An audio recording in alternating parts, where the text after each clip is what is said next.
Existem três coisas que eu preciso compartilhar com vocês logo no início dessa mensagem, como introdução, ou pelo menos como boa parte da introdução dessa mensagem.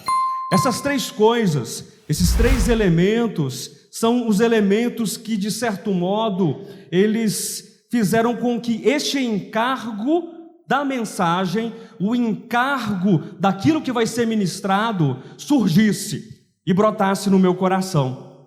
Eu acho extraordinário o modo como Deus age. Você acha também que Deus age de maneiras extraordinárias? E uma dessas maneiras, a primeira, foi uma forma externa. Eu estava completamente desapercebido até então do tema, da proposta dessa mensagem, mas na semana passada eu estava assistindo um vídeo no YouTube de uma entrevista de uma certa instituição religiosa que não vem ao caso, não convém citar, não é a parte mais importante. Mas eu fui capturado por parte da entrevista ou da fala da entrevista que eu estava assistindo. A pessoa que estava sendo entrevistada disse o seguinte, preste atenção no que eu vou falar para você. Ela disse o seguinte: uma das heresias mais fortes, uma das heresias mais perniciosas, uma das heresias mais marcantes que entrou no seio do cristianismo, desde a passagem e transição de eras ou de época, passando do tempo da história ou da filosofia medieval e entrando para a era da modernidade e agora chegando na pós-modernidade, ou na contemporaneidade, se você preferir, ou na hipermodernidade. Ela dizia, uma das heresias mais fortes do cristianismo é acreditar na balela, entre aspas, é acreditar na mentira de que todo homem é filho de Deus.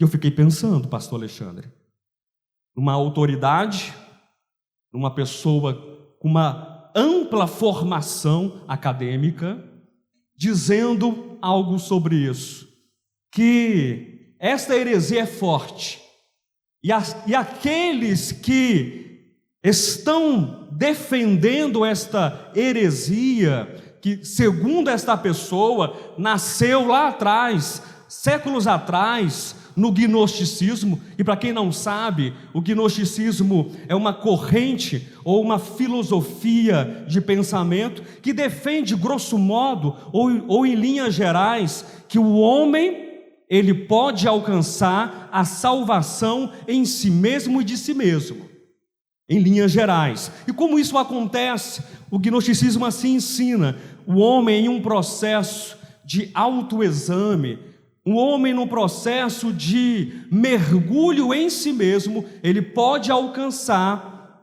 a iluminação, ele pode alcançar a salvação. E esta pessoa da palestra ou da entrevista dizia que isso está no seio da igreja, porque com a passagem de época, com a passagem de era da era medieval para a era moderna, houve então uma ampliação de subjetividade, de relativização, e cada um pensa no que quer, cada um pensa o que quer, cada um determina qual é o melhor caminho para si. De certo modo, essa fala, ela está correta, mas me chamou a atenção quando ela disse que é uma heresia dizer que todos os homens são filhos de Deus, e aqueles que assim pensam, aqueles que assim defendem, são heréticos, são gnósticos da modernidade, viu, Alexandre Rodrigues?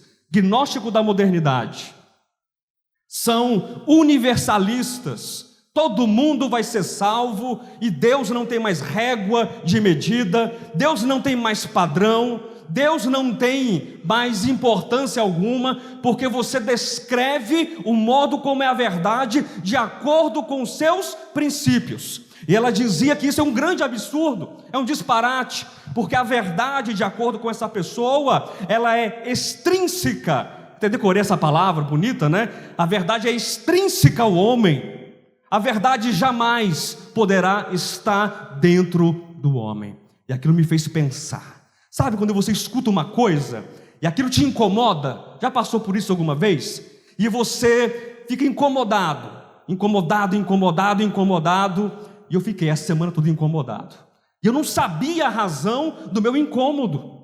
Porque na verdade isso não é nenhuma novidade o que ela falou. Nós combatemos de maneira veemente neste ministério tal fala, tal comportamento ou tal raciocínio falaz. Nós combatemos, mas houve um incômodo porque Deus estava falando. Eu quero falar novamente sobre esta questão, que não é novidade para a igreja. Não é novidade para o ministério apostólico de volta à palavra, mas nós precisamos ouvir novamente que todos os homens, de fato e de verdade, são filhos do Deus Altíssimo. Todos os homens, de fato e de verdade, são filhos do Eterno. E o que aquela pessoa entrevistada não entendia, e o que talvez muitos também não entendam hoje, talvez boa parte da cristandade também não entenda hoje, que o problema do homem não é que ele é uma criatura de Deus e precisa, de acordo com a obediência de certos ditames, e precisa, de acordo com a obediência de certos regulamentos e normas, incorporar um padrão, incorporar algum tipo de comportamento para sair da condição de criatura e então assumir a condição ou a posição de filho. Este não é o problema do homem. E aí nós então entramos para a segunda questão, o segundo elemento que eu preciso ministrar para vocês durante essa mensagem dessa manhã. Nós temos que fazer duas perguntas baseadas naquilo que está escrito ali. Quem pode ler para mim o que está escrito? Qual o tema? Cristo, a medida perfeita para a humanidade. O que aquela entrevistada deveria ter feito e o que nós precisamos constantemente fazer é responder duas perguntas. É fazer e responder duas perguntas. Qual é o problema do homem? É a primeira pergunta. Pergunta para quem está perto de você. Qual é o problema do homem? Pergunta aí. Qual é o problema do homem? Hein, Silvia? Qual o problema do homem? Gilson, qual é? Qual é o problema do homem? Ela disse, o homem é criatura de Deus. Esse é o problema do homem. E o homem precisa se tornar filho de Deus. Não, o problema do homem não é esse. O problema do homem é que o homem, por conta do seu distanciamento, o homem, por conta do seu afastamento de Deus, ele perdeu, ou abriu mão, ou fugiu da sua posição de filho. Mas o homem nunca deixou de ser filho de Deus. Basta nós recordarmos do texto que possivelmente é um dos textos mais repetidos e explicados nesse ministério, a parábola do filho pródigo. De maneira muito simples e muito rápida, o que é que diz aquela parábola? 2 filhos, um filho sai de casa, ele depois desperdiça os seus haveres, desperdiça a herança do pai, e ele está ali maltrapilho, fedendo a porcos, lembra do pai. Aquele filho, quando ele estava na casa do pai, ele era filho do pai? Eu não me escutei. Ele era filho do pai? E quando ele vai até o pai e diz assim, pai, dá a minha parte da herança, ele continuava sendo filho do pai? Sim? E quando o pai entrega então, é filho do pai, né? Entendi. E quando o pai entrega a herança, ele continua sendo filho do pai? É melhor ser filho do pai do que ser filho da mãe, viu, pessoal? Quando o jovem sai, ele continua? Gente, eu vou repetir isso aqui 1 milhão de vezes. Eu pergunto a vocês, em qual momento ele deixou de ser filho do pai? Fedendo a porcos, gastou tudo, maltrapilho, no meio das perversidades, sempre. A pergunta é essa. Esse é o problema do homem. É o afastamento, é o distanciamento. E a segunda pergunta, que é mais importante: como resolver esse problema? Sim ou não? Se nós compreendemos que o homem tem um problema, qual o problema do homem? Ele não é filho de Deus. Não, o problema do homem, ele não é filho de Deus. Qual o problema? Ele abandonou a posição de filho. Então, como resolver? A medida perfeita para a humanidade. Se nós deixarmos ali, por um breve instante, esqueça ali a palavra Cristo, eu sei que é importante, mas a medida perfeita para a humanidade. O homem tem buscado uma medida perfeita para ele mesmo? Tem. A história toda da humanidade é uma história de quê? De que o homem está buscando uma medida. O homem está buscando um padrão. O homem está buscando um preenchimento. O homem está buscando o quê? Uma razão, um complemento, um propósito. E nós olhamos para toda a história da humanidade, os homens de repente têm uma grande ideia, uma grande iluminação e dizem assim: nós vamos criar a democracia, e a democracia vai ser a medida perfeita para a humanidade. Uhul! Deu nada. Nós vamos criar filosofia. Gente, leiam os filósofos da Grécia, é um espetáculo a leitura.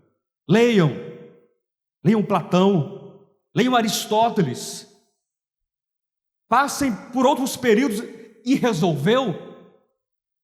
A medida perfeita para a humanidade vai ser a filosofia, vai ser a política, vai ser a democracia, vai ser a economia, vai ser a ciência, porque nós vamos ultrapassar todos os limites impostos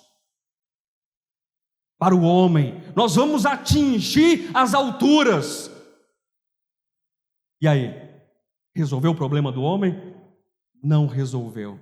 É a mesma coisa que nós vemos no princípio embrionário em Gênesis 11.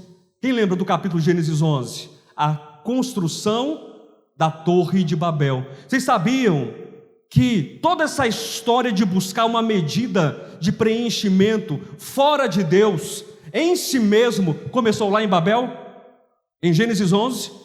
Não importa qual seja a medida escolhida pelo homem, não importa qual seja o meio escolhido pelo homem, se é política, se é filosofia, se é democracia, se é fascismo, se é nazismo, se é partido A, partido B, se é violência, se é cultura, se é ciência, não importa, tudo isso é Babel. Tudo isso é uma tentativa vazia, é uma tentativa nula, incompleta, abalável, de tentar encontrar salvação fora de Cristo, fora de Deus. Pastor, eu não posso estudar? Pode e deve, mas não faça de nada no mundo ou fora do mundo. Não tente ir para a Lua, para Marte, para Vênus, tentar buscar algo que te complemente, porque Deus é a nossa medida e Deus é o nosso complemento. E é isso que de fato e de verdade muda a história do homem. É isto. E nós chegamos no terceiro ponto dessa introdução. Pedi marmita hoje. Qual o terceiro ponto? Aquela imagem ali. Dá um foco aqui. Almir, que imagem é essa aqui? É uma escada. Alguém ficou intrigado com essa imagem? Embaixo de uma frase ou de um pensamento que diz assim: Cristo, a medida perfeita para a humanidade. Pastor, assim, eu não queria te ajudar, não quero me intrometer não, mas, sim, o Anderson é designer, né, Anderson? Né? Eu não queria me meter não, mas eu acho que para ter uma correspondência, uma hermenêutica, né, pastor? Uma boa interpretação, tudo certinho, deveria no mínimo ser uma régua ali embaixo. Quem pensou? Fala a verdade. Fala a verdade. Não, uma régua é coisa pequena. Deveria ser uma trena, 1 metro. Quem pensou? Mas uma escada, o que isso tem a ver? Lembra o que eu falei para vocês agora há pouco? Que Gênesis 11 é a matriz, é o embrião de todas as formas pelas quais o homem tentou preencher a si mesmo, preencher o seu vazio existencial com coisas que não são Deus, porque a torre que foi construída, a torre de Babel, ela saía de onde? Do chão. Ela não começou sendo construída do céu, né? É isso mesmo? Engenharia básica, né? Básica, não tem como. Ela começou a ser construída de onde? Da terra, até que o seu topo chegasse no céu. Qual é a mensagem que nós temos aqui? Eu não vou mostrar aqui, não tem muita coisa não, né? Mas se eu apertar, acho que sai alguma coisa. Com o meu braço, com a minha ciência, com a minha filosofia, com a minha democracia, com o meu, não importa, vou alcançar a minha salvação. Gênesis 11. E eu quero trazer para vocês a resposta para o problema do homem. Como então resolver o problema? Não está em Gênesis 11, diga, não está em Gênesis 11. Pastor, onde é que está então? Na escada. A resposta para nós está na escada. Abra sua Bíblia em Gênesis capítulo 28. Vamos ler Gênesis capítulo 28, do versículo 10 ao 17.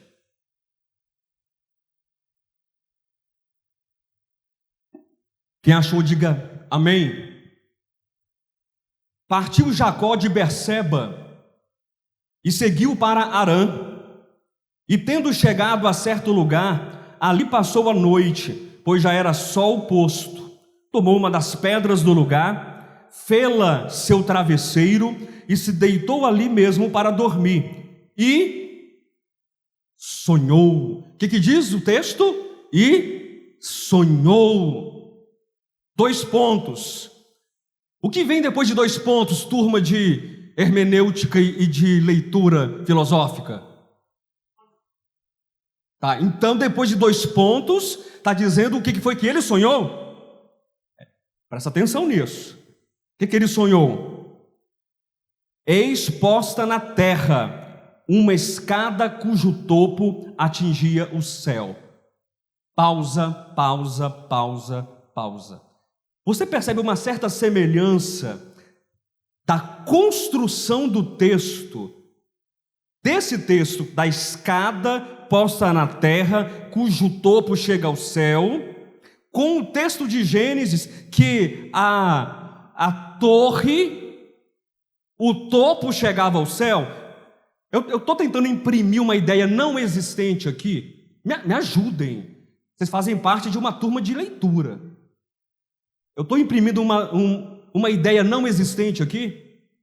Percebe que a torre de Babel, o topo chega, e aqui uma escada cujo topo atinge o céu. Mas há uma diferença, obviamente que há uma diferença. Vamos continuar na leitura. E os anjos de Deus subiam e desciam por ela, pela escada.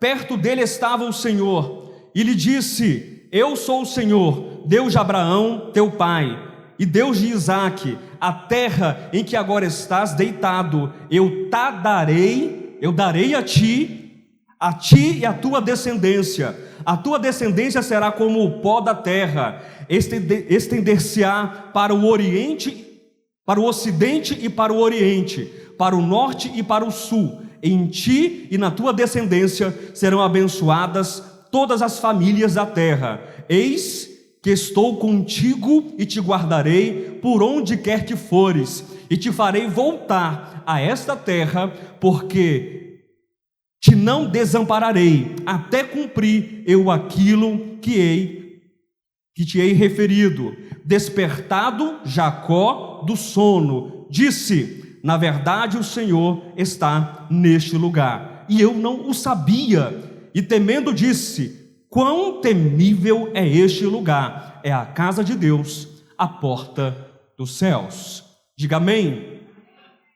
Eu gosto muito do livro de Gênesis, por inúmeras razões. Eu vou citar duas razões, apenas duas. A primeira razão é porque o livro de Gênesis, ele é um livro de sementes, de importantíssimas sementes que serão desenvolvidas ao longo das Escrituras, daquilo que nós chamamos de Antigo Testamento ou Bíblia hebraica, e também adentrando para o Novo Testamento, que nós chamamos de Bíblia da Igreja, os livros da Igreja. Nós temos sementes em Gênesis, amém? Uma segunda razão é porque no livro de Gênesis está, isso é uma questão particular, não entenda como algo revelado, como algo da igreja para você, está simplesmente o meu personagem preferido, Mano Jacó. Gosto muito de Jacó, me identifico com Jacó, e Jacó é uma figura de fato extraordinária, porque Jacó, muito possivelmente, ele é uma das mais humanas figuras do Antigo Testamento. Mas como, pastor? Eu já li a história de Jacó, pastor, fiz inclusive curso lá atrás na escola bíblica dominical. Jacó não era boa bisca não, e você se identifica com Jacó? Porque quando eu olho para mim, eu vejo Jacó. Quando eu olho para o meu coração, eu também vejo Jacó. Esses personagens mais complexos, Jacó, Davi, Sansão, são os que mais me atraem.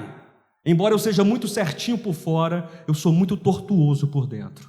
E eu preciso de cura, de transformação, de ajuda. Eu preciso de Deus na minha vida. E homens como esse, como Jacó, são uma constante lembrança no meu ouvido espiritual. Diz assim: epa, você não está pronto ainda, mas está no caminho certo. Eu gosto de Jacó. E Jacó, ele tem um sonho dado por Deus que é simplesmente fantástico, simplesmente maravilhoso.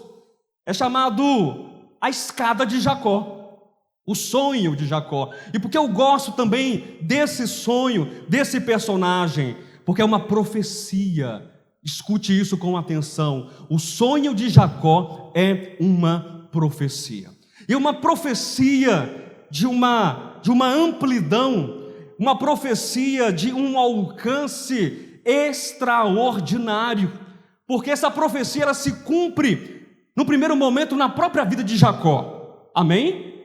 Essa profecia também ela vai se cumprir também na história do povo de Israel, porque afinal de contas, de onde vem Israel enquanto nação, enquanto povo? São os filhos de Jacó, os descendentes de Jacó, que vão constituir de fato as 12 tribos que formarão a conhecida nação de Israel. Então, quando você olha para este sonho, você percebe um sonho profético que se cumpre na história individual de Jacó. Você percebe um sonho profético que, em desdobramento, em ampliação, ele se cumpre também na história nacional de Israel. E você vai percorrendo este sonho que é dado por Deus, e você percebe também que é uma profecia que se cumpre na igreja. Preste atenção nisso. O sonho também se cumpre na igreja, e o sonho se cumprirá em todo o mundo quando você lê: em ti serão benditas, em ti serão abençoadas todas as famílias da terra. Diga amém. É uma profecia de larga escala, de largo alcance. É por isso que eu gosto dessa profecia e deste sonho. E você está contido neste sonho. Você sabia disso?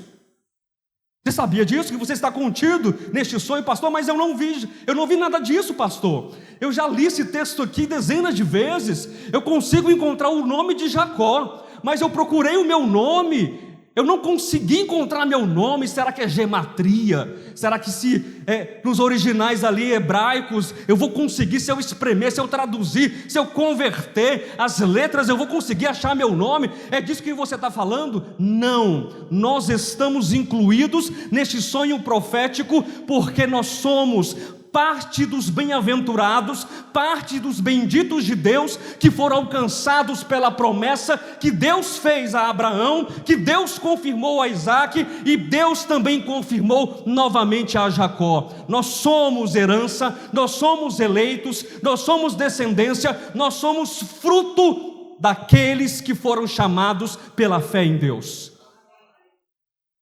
E essa profecia nos alcança. E este sonho também nos alcança. E este sonho é espetacular também, porque é um sonho de promessas. Amém? É um sonho de promessas, de cumprimento de promessas.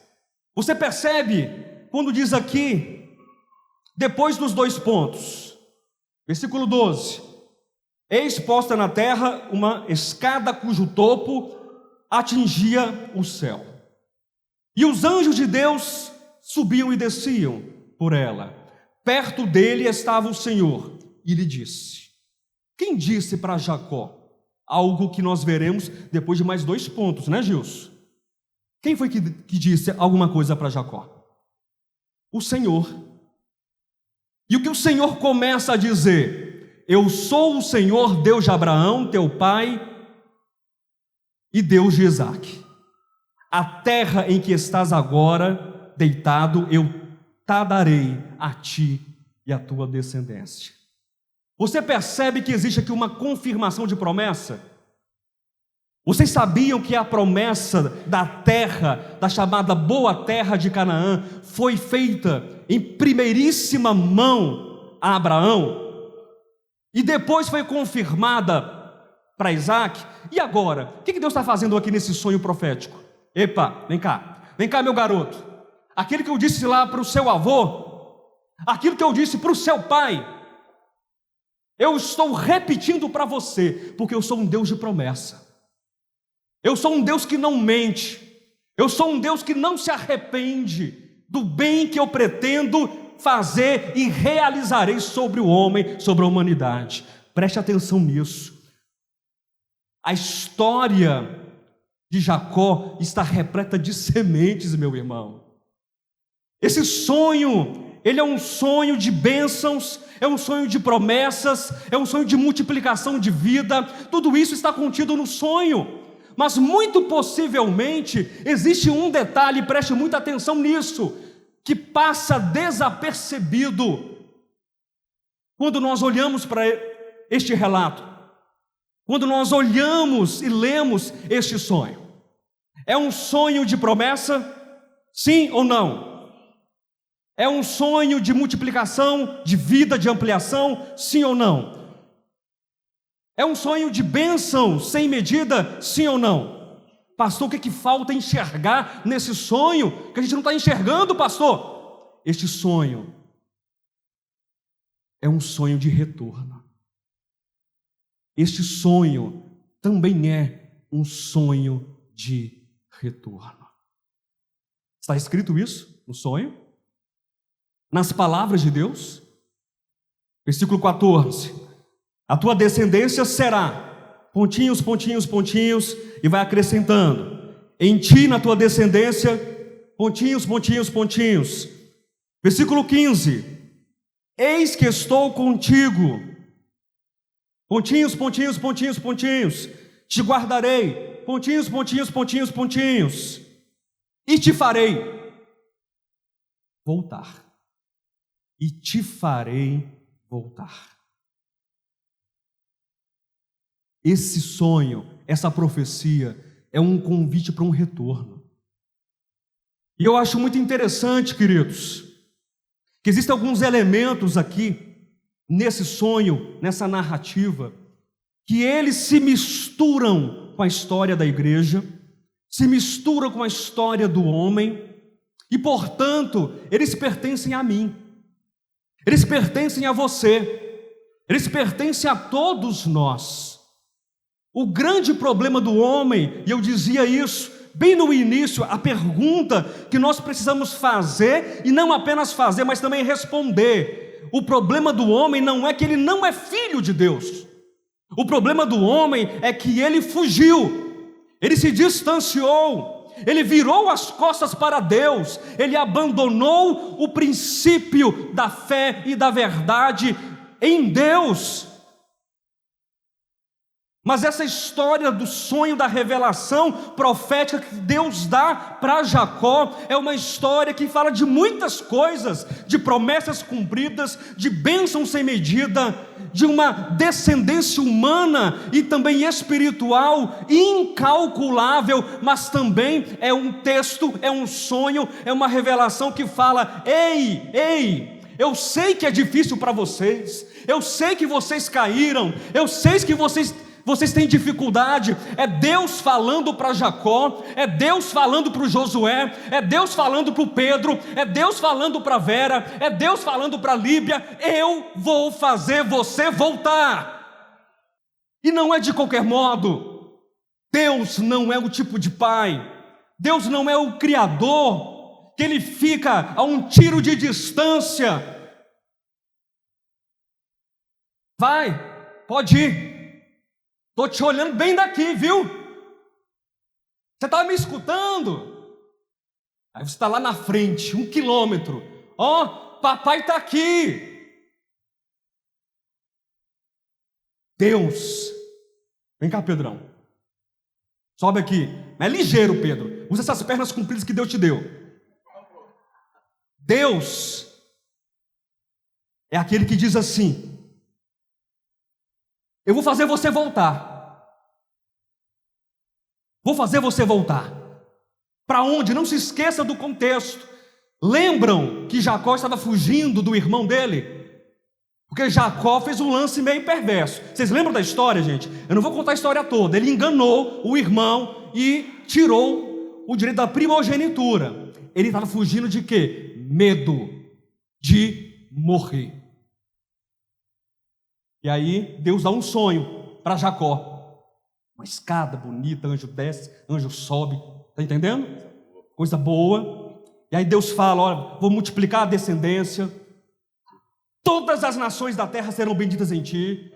Recebe, vai recebendo. Pode sapatear se quiser. Mas tem mais. Você está fugindo, cara. Você sabe o que você fez com Esaú, não sabe? Você não é boa bisca. Você sabe. Está nas entrelinhas, pessoal. Tá no contexto. Você vai lá para Labão, né? 20 anos na casa de Labão. Sofrimento. Cuidando de cabra, de bode. Eita vida dura, viu? Será que tinha um queijo coalho para comer de vez em quando com a carne de bode, gente? Não sei, né? Tinha que ter, né? Tinha que ter. Você vai ficar 20 anos, mas eu vou fazer você voltar. Preste atenção no que eu estou falando. Quando lá no final do texto que nós lemos, quando Jacó lhe diz assim: é temível este lugar, porque este lugar aqui é o quê? É a casa de Deus. Gente, presta atenção no que eu vou falar. Aquele lugar é o quê? Betel, a casa de Deus, a porta dos céus. Deus está falando: eu vou fazer você voltar para esta terra. Jacó talvez não entendeu muita coisa, mas Jacó talvez entendeu o básico e o necessário e aquilo que você precisa entender. Eu vou fugido daqui. Aqui é a casa de Deus, é o lugar de Deus. Deus está dizendo que a casa dele é a minha casa, que o lugar dele é o meu lugar. Aleluia, glória a Deus. Quem entendeu, diga amém. Amém. E você vai voltar. Entendeu? Vai voltar. Pode ir.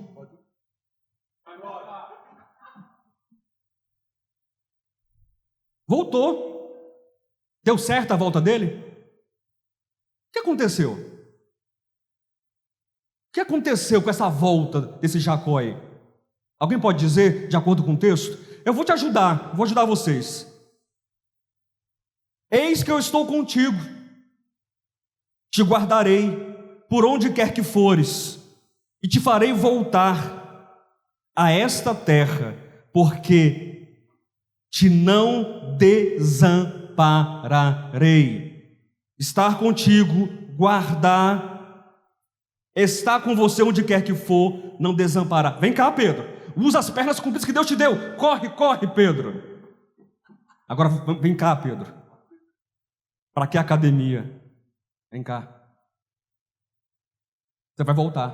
Vou voltar?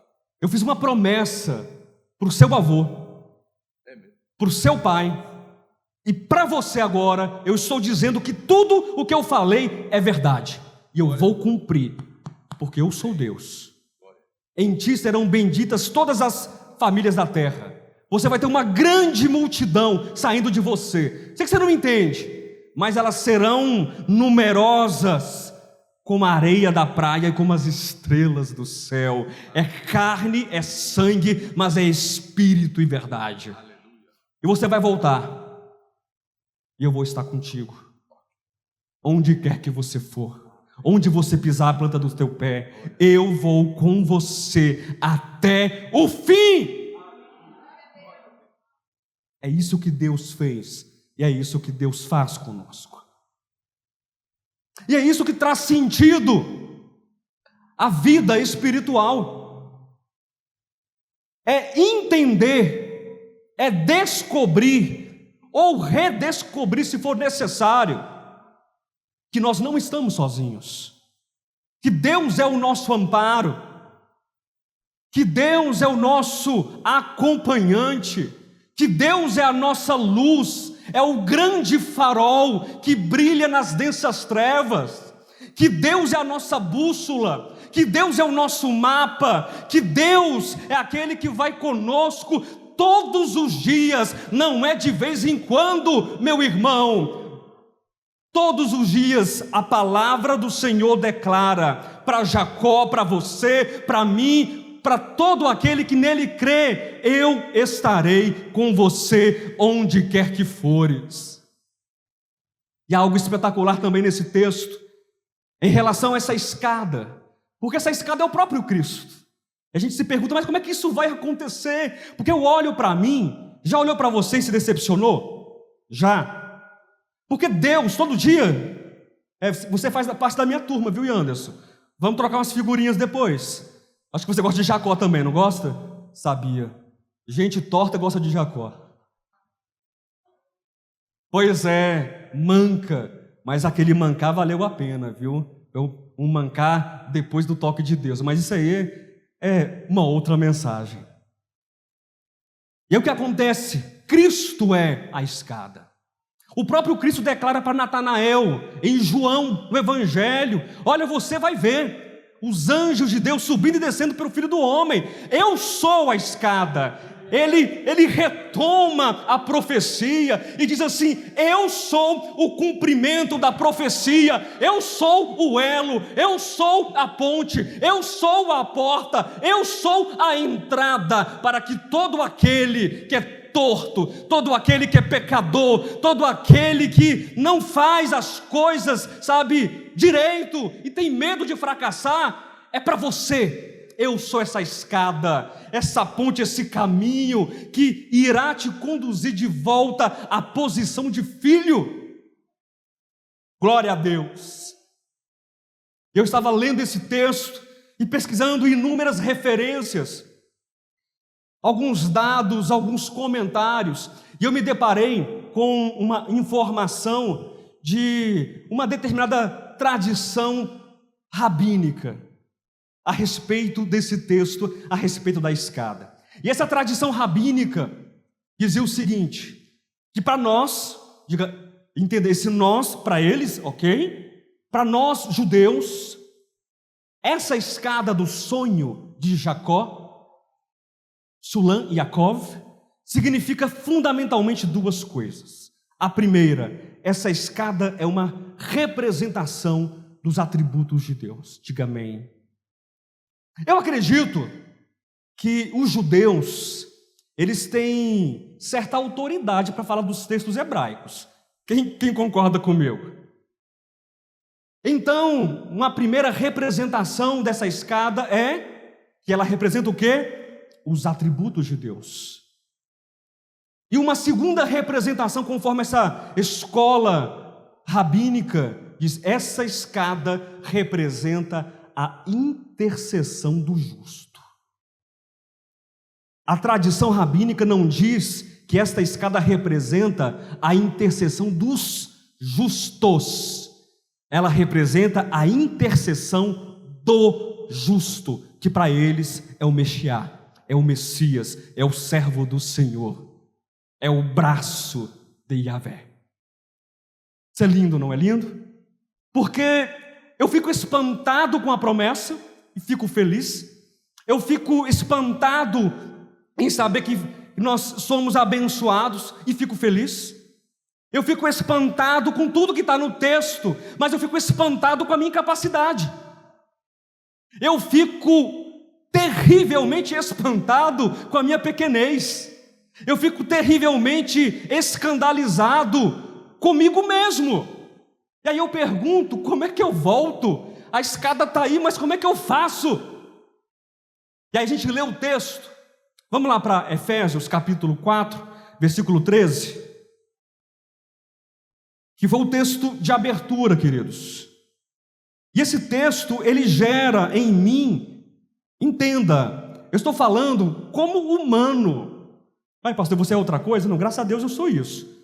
Mas eu digo, eu estou falando na minha simplicidade imediata de ler um texto como esse. Eu fico feliz e fico triste. Dá para ficar feliz e triste ao mesmo tempo? Dá? Pessoas complexas ficam. Irmãos, são muitos anos de terapia, vocês não fazem ideia. Dá para ficar. Versículo 13. Até que todos cheguemos à unidade da fé. Isso é bonito? Isso é bom? E do pleno conhecimento do Deus vivo. Isso é bom? Isso é bonito? A perfeita varonilidade. Isso é bonito? Isso é bom? A medida da estatura, da plenitude de Cristo. Isso é bom? Isso é bonito? Mas olha para você. Olha para você, Líbia. E aí? Olha para você, Silvia. E aí? O texto é bom? O texto é bonito? O texto... Mas quando a gente olha para a nossa experiência, quando a gente entende, ou quando a gente lembra que nós estamos muitas vezes fugindo, a gente fica com uma sensação de certo desamparo. Quando a gente lembra que não poucas vezes, preste atenção, queridos, não poucas vezes nós fazemos a mesma coisa que fez Esaú. Quem sabe, quem lembra o que fez Esaú? Alguém pode me ajudar? Os universitários presentes nessa assembleia dominical? Essa é a palavra. Desprezou o seu direito de primogenitura. Mas pastor, que conversa é essa, pastor? Nem judeu eu sou, pastor. Nem judeu eu sou. Que direito de primogenitura? Eu não tenho terra que jorra petróleo, não. Lá de Abraão, de Isaac e de Jacó. Que direito é esse? É o direito de primogenitura que fala da terra, sim, física, que fala da herança, sim, física, do governo sobre os seus irmãos, da porção dobrada, mas que para nós diz respeito ao quê? A posição de filho. Diz respeito a isto. Quantas vezes eu abro mão, eu viro as costas para o meu direito de primogenitura? Eu faço isso. Quantas vezes eu sou um Esaú?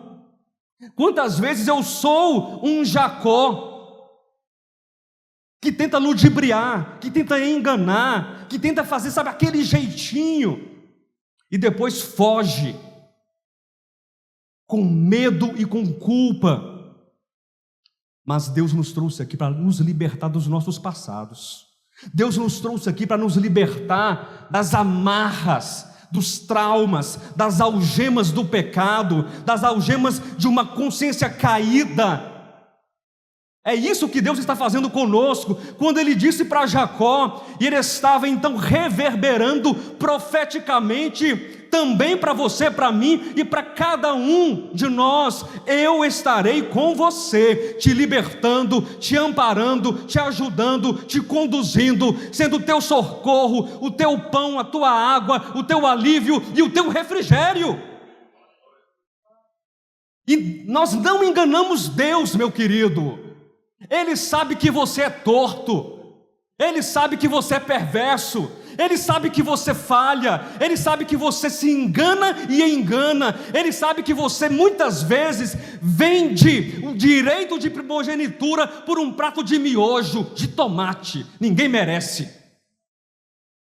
Se fosse de carne ou de galinha caipira, ainda a gente pensa umas 2 vezes, mas de tomate, e cortar muito cheiro verde em cima e instalar um ovo, e queijo, e orégano e pimenta calabresa. Aí né? Não, mas não venda não. Não troque. Não troque. Ele sabe que nós somos como Jacó. Ele sabe que nós somos como Esaú. Ele sabe que nós somos como o filho pródigo. Aparece de banho tomado, todo perfumado, diante do pai. Fala assim, dá a minha parte. E aí o pai diz o quê? Não. Esse pai diz isso? Vou dar não. O que o pai faz? Vai. Mas o pai faz isso porque o pai é mau, né? Eu vou só ver o tombo lá na frente. Eu vou dar, seu moleque arrogante, petulante. Eu vou dar. Você vai saber. Quando chegar lá na frente, você vai gritar por socorro e eu vou esfregar na tua cara o que você fez. Eu não leio isso, eu não consigo enxergar isso. Vai, filho, vai. Aquele pai representa Deus, mas muito provavelmente, é claro, é uma parábola. Vá com a bênção de Yahvé, vá com a bênção de Deus. Talvez ali na parábola, numa história. E nós fazemos isso, desperdiçamos, sim ou não?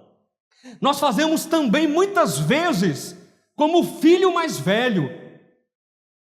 Lembram do filho mais velho da parábola do pródigo? Ele estava onde? Dentro da casa do pai, mas é como se não estivesse. E o que nós aprendemos com isso? Com Esaú nós aprendemos que às vezes a nossa perversão nos faz trocar temporariamente a nossa grandeza do direito de primogenitura por qualquer coisa. Com Jacó, nós aprendemos o quê? Que nossas escolhas, nossa própria violência, nossas atitudes, nosso engano, nos faz ter medo e fugir. Com o pródigo, do mesmo modo, abrindo mão da visão, abrindo mão da posição, abrindo mão da condição de filho. E com o filho mais velho da parábola, abrindo mão e fugindo de compreender a verdadeira realidade do amor. Preste atenção nisso. Aquele rapaz, o filho mais velho, ele não conseguia entender quem ele era, ele não conseguia entender quem era o pai dele, ele não conseguia entender quem era o irmão dele, ele não consegue enxergar uma relação de fraternidade, de paternidade, ele não consegue enxergar uma realidade de amor. E às vezes nós somos assim, às vezes nós fazemos assim também. Olha para quem está perto de você, pode olhar, não vai furar não. Olha, às vezes quem está perto da gente, sentado no banco ou na cadeira azul, é simplesmente mais um número de protocolo, é mais um membro da assembleia da qual eu faço parte. E a assembleia da qual eu faço parte, da congregação ou da denominação, no sentido mais frio, mais vazio e mais institucionalizado que existe. Quando nós olhamos para o lado, nós precisamos enxergar um irmão. Quando nós saímos daqui, nós precisamos continuar enxergando um irmão. Não importa para onde você vá, porque quem está voltando com você até Betel, Quem está voltando com você até a casa de Deus é Deus. E eu vejo um Deus, pessoal, sabe como é que eu vejo Deus, Gilson? Eu vejo um Deus que vai caminhando conosco. Sabe aquele cara super de boa, super sorridente? E aí, pessoal, como é que tá? Beleza? E você? E aí, e as crianças e a família? Tomou café hoje? Como é que tá? E a esposa? Vai bem? Vai bem? Vai bem? E domingo, você vai fazer o quê? Churrasco lá em casa, viu? Eu vejo esse Deus que vai chamando as multidões.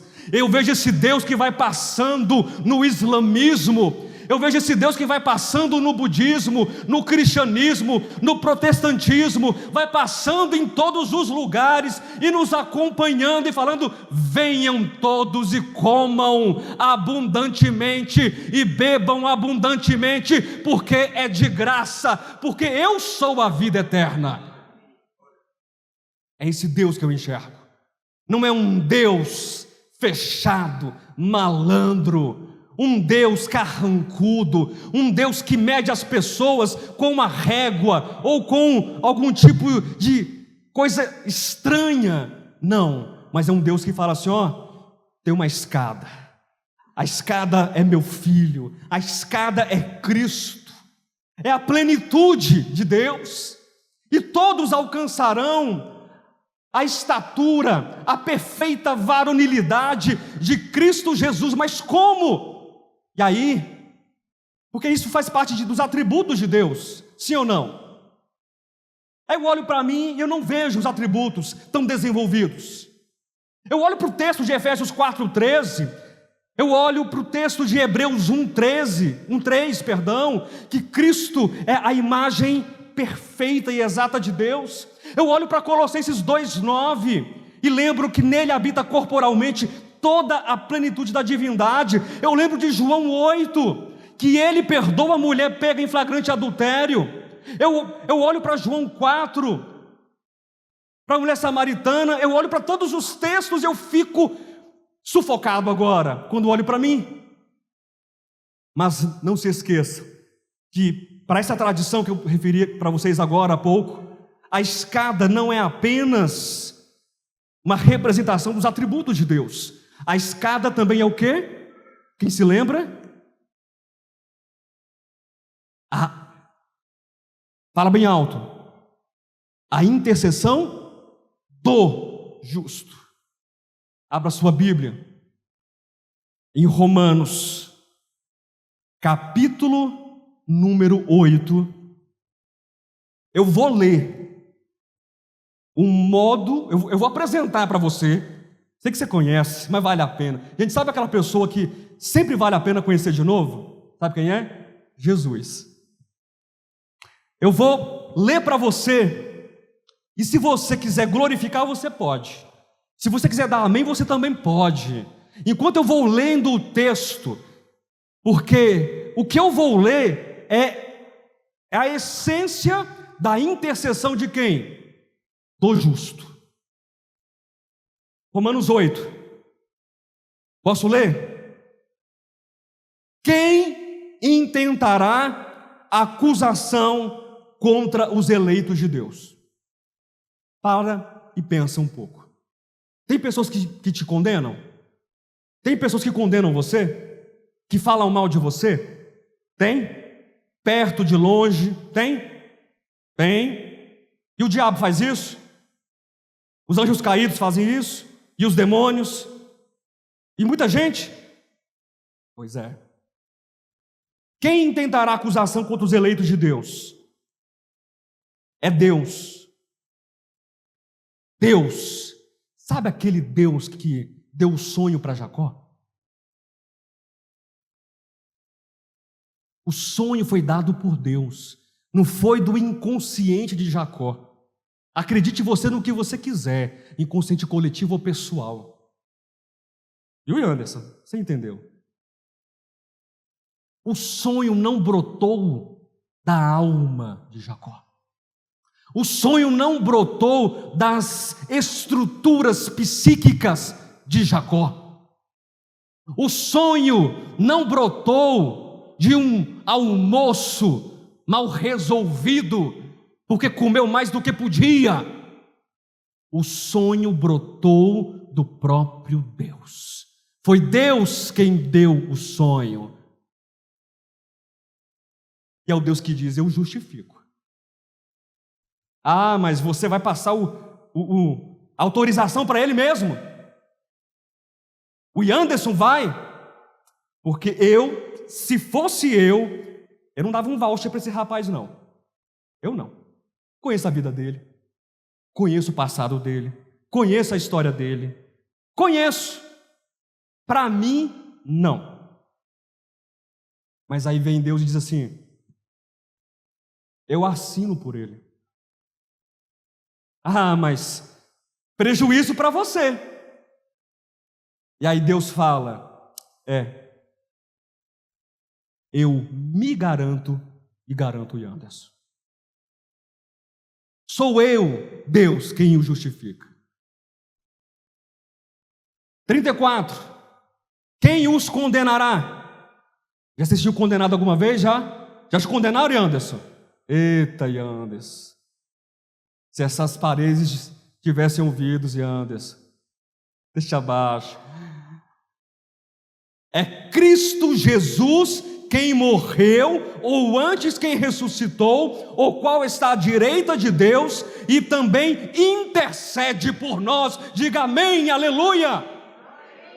É Cristo Jesus que morreu e também ressuscitou. É Ele que intercede por nós. Então, quando eu leio Efésios 4,13, quando eu leio uma dezena de textos que falam sobre o caráter de Deus, os atributos de Deus, a vontade de Deus, a glória de Deus, a expressão de Deus, o que Deus é, o que Deus faz, eu vejo que existe uma escada posta da terra até o topo do céu, dizendo assim: eu sou Cristo, intercedo por você, garanto você, e você pode subir. Você tem um passe, porque eu garanto você. Não porque você é bom, não porque você é perfeito, mas enquanto você sobe, eu me comprometo de transformar a tua alma, o teu espírito e o teu coração. Eu garanto por você. Quem nos separará do amor de Cristo? Quem? Um prato cheio de lentilha. Oh, delícia. 31 de dezembro está chegando. Veste uma roupa branca, faz um prato de lentilha, joga um punhado de sal nas costas. É isso? Tem gente que faz. É isso? Isso substitui, isso separa? O que tem no mundo que vale Deus? Me diga você. O que tem no mundo que vale Deus? Nada. O que pode separar? O que pode fazer você fugir da sua posição de filho? Nada. Aliás, uma coisa: você. Nada no mundo. Pastor, você está querendo dizer que eu sou o responsável? Sim, você é o responsável. Mas até para isso Deus resolve o teu problema, meu irmão. Gente, eu não faria isso. Viu, irmã Silvia? Eu não faria.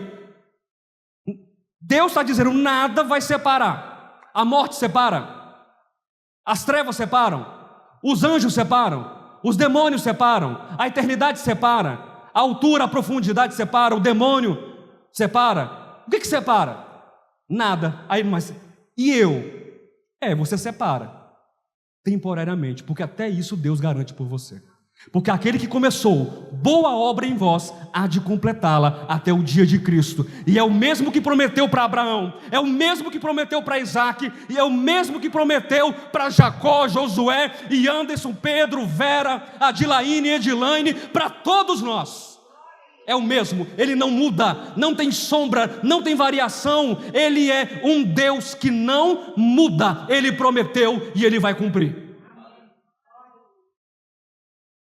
Nada pode nos separar do amor de Deus. Diga amém. Deixa eu pular. Versículo 35. Não, deixa eu retomar. Quem nos separará do amor de Cristo? Será tribulação? Diga não. Ou angústia? Vai dizendo não. Ou perseguição? Ou fome? Ou nudez? Ou perigo? Ou espada? Não, porque está escrito: por amor de ti somos entregues à morte o dia todo, somos considerados como ovelhas para o matadouro. Em todas estas coisas, porém, somos pequenos vencedores, somos uma sombra de vencedores. Somos mais que vencedores por meio daquele que nos amou. A escada de Jacó, o Cristo de Deus, o Verbo encarnado. É Ele quem garante, é Ele que possibilita, porque a salvação não pertence ao homem, a salvação não é produzida pelo homem, a salvação é produzida, é dada e ofertada gratuitamente por Deus. Nós não estamos falando de uma torre de Babel, nós não estamos nos fiando numa construção humana, mas nós estamos subindo e sendo amparados neste retorno pela escada de Cristo Jesus. Porque eu estou bem certo de que nem morte, nem a vida, nem os anjos, nem os principados, nem as coisas do presente, nem do porvir, nem os poderes, nem a altura, nem a profundidade, nem qualquer outra criatura poderá separar-nos do amor de Deus que está em Cristo Jesus, nosso Senhor. Glória a Deus. É Ele quem intercede. Você não vai encontrar ninguém que possa interceder de melhor maneira por você. Ah, mas oração de mãe, pastor, você não sabe. Oração de mãe. Deus te abençoe com a tua mãe, que ela continue orando por você. A oração do círculo de oração da igreja, pastor. Você não sabe, pastor. Tem poder. Que Deus continue te abençoando por intermédio do círculo de oração das irmãs da igreja. Pastor, 50 dias de jejum, o senhor não sabe o efeito depois. Amém.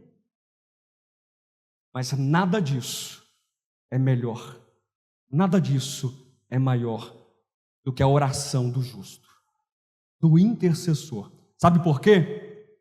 Vocês me dão mais 5 minutos? Me dão 5 minutos, sem peso no coração?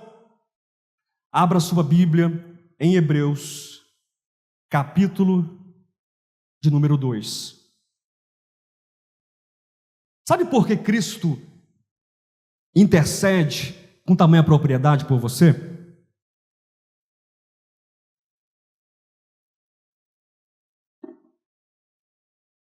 Sabe por quê? Ele intercede com tamanha propriedade por você? Nunca parou para pensar? Rapidinho, espera aí. Vou ficar nos meus 5 minutos. Quem é mecânico é especialista em quê? Uau! Quem é professor de inglês é especialista em quê? Língua inglesa. Estou falando aqui nos casadinhos, né? Quem é chefe de cozinha é especialista em quê? Tem especialista para tudo nessa terra, não tem? Sim ou não, pessoal? Você sabia que Deus providenciou um especialista para você? Deus providenciou alguém que te conhece por dentro e por fora. É a espada é a palavra que é mais cortante do que qualquer espada de 2 gumes.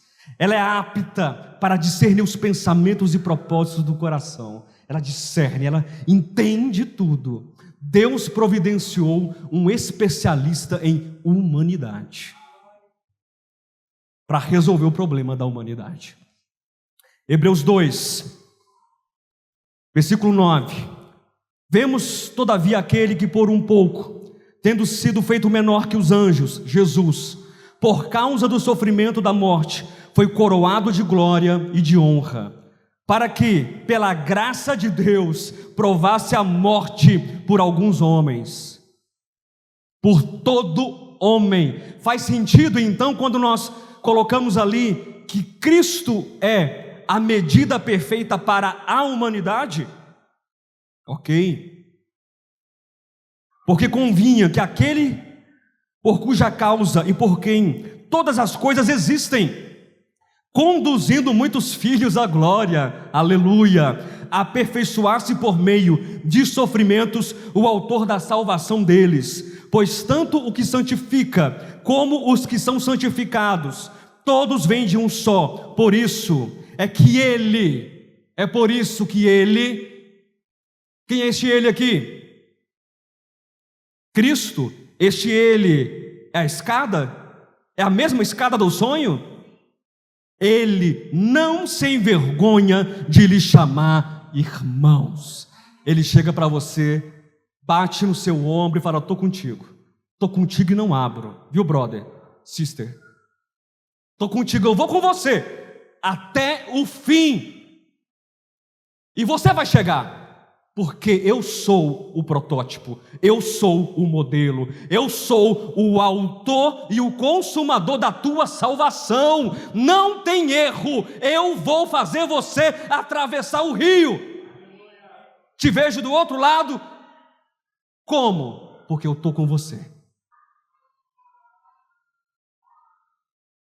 Dizendo a meus irmãos: declararei o teu nome, cantar-te-ei louvores no meio da congregação, e outra vez, e porei nele a minha confiança, e ainda, eis aqui estou, e os filhos que Deus me deu.